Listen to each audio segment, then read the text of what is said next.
Now let's answer this viral question. Bakit naging viral siya? Viral siya kasi maraming nagkakamali sa tanong na ito. And it says here, 99% fail. Kasi, lalo na kapag you don't know about the order of operation or you heard about the order of operation but you don't know the method of order of operation. Before natin ito ma-solve, kailangan nating i-review ang order of operation. Kapag sinabing operation, ito yon: subtraction, multiplication, at addition. Whenever there is two or more operation, dapat i-follow natin ang order of operation. So, i-review muna natin yan. Before we can proceed, let's review about PEMDAS or order of operation based on references, books, and calculators. Let's read this. In the US, the acronym PEMDAS is common.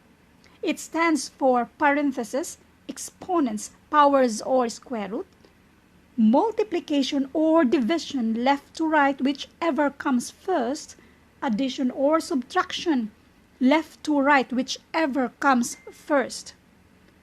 PEMDAS is often expanded to the mnemonic, please excuse my dear Aunt Sally. In Canada and New Zealand, use BEDMAS standing for brackets, exponents, powers or square root, division or multiplication left to right, whichever comes first, addition or subtraction left to right, whichever comes first. Most common in UK, India, and Australia are BODMAS, meaning brackets, of or order, powers, exponents, square root, division or multiplication left to right, whichever comes first, addition or subtraction left to right, whichever comes first.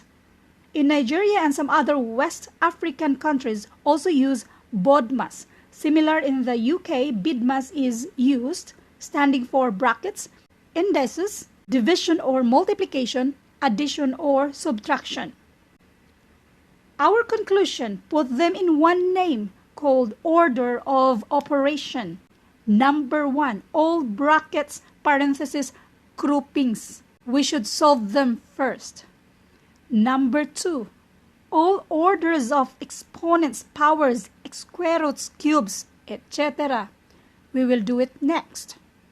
Number 3, either multiplication or division both rank equally, so solve them from left to right.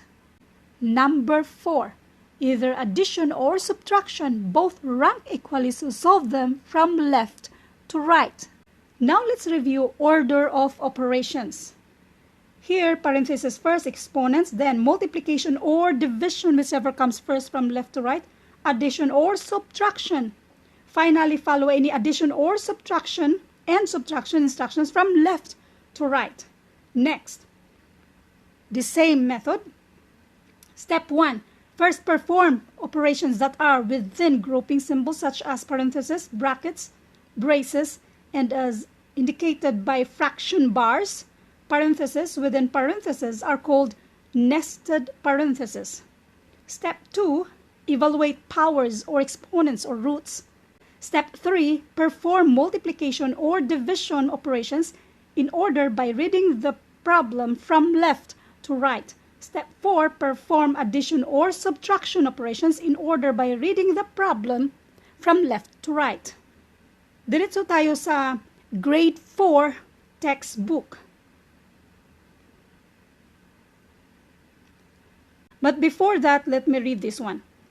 Number 3, even though M for multiplication in PEMDAS comes before D for division, these two operations actually have the same priority.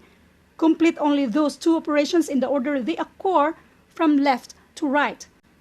Number 4, even though A for addition is in PEMDAS before S for subtraction, these two operations also have the same priority.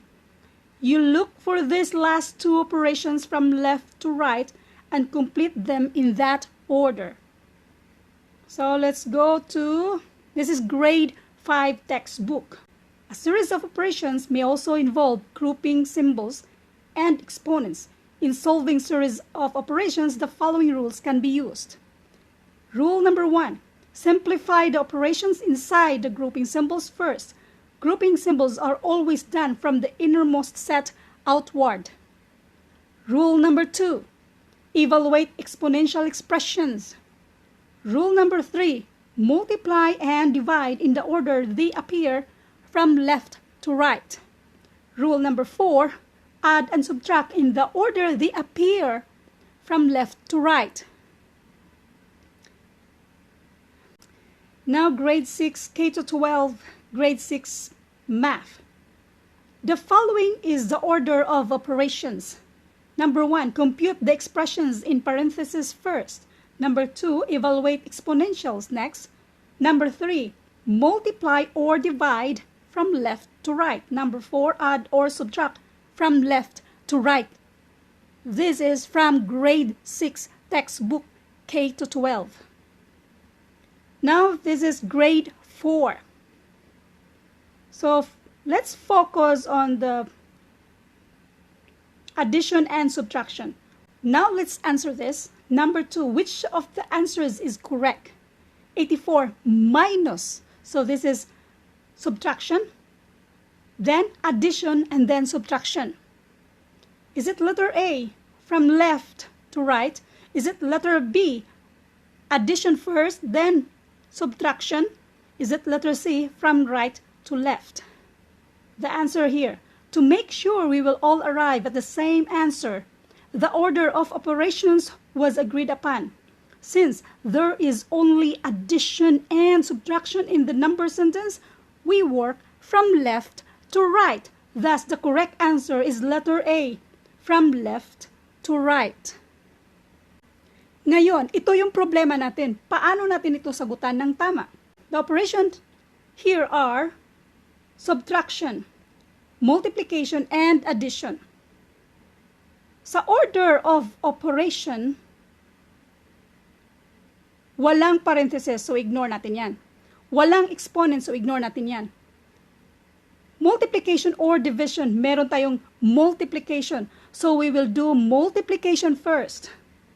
And this is negative 25. Then let's copy 5 here, plus 5.